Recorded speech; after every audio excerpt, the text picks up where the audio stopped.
প্রায় 12টা বাজে।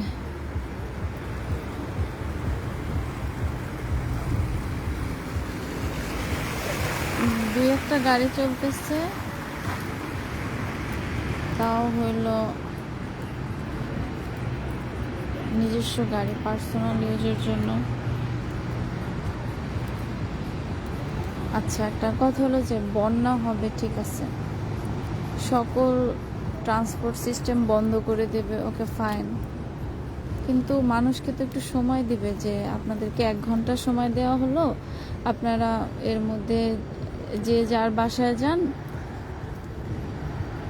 তারপরে সকল ট্রান্সপোর্ট সিস্টেম বন্ধ করা হবে, অথবা দুবাই মল বা অন্য অন্য যত ট্যুরিস্ট প্লেসগুলো আছে এগুলা বন্ধ করে দেওয়া হবে। এরকমের একটা ব্যাপার জানাইলে হয় কি, মানুষ কিন্তু আর তখন থাকতো না। কিন্তু এরকমের কিছু না করে যখন বন্যা হয়েছে সাথে সাথে সকল ট্রান্সপোর্ট সিস্টেম বন্ধ করে দিছে।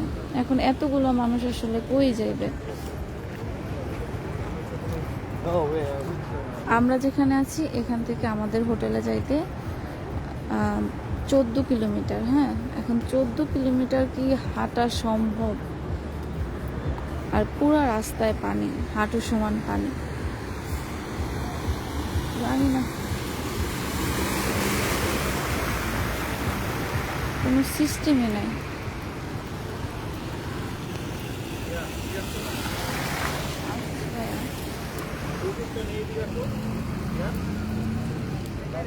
যাই হোক, আমাদের গাড়ি আসছে অনেক কষ্টে। আমরা একটা গাড়ি ম্যানেজ করছি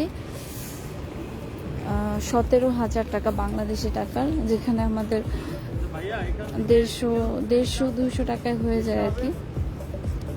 তো এই মুহূর্তে আসলে বাসায় যাওয়াটা ইম্পর্টেন্ট।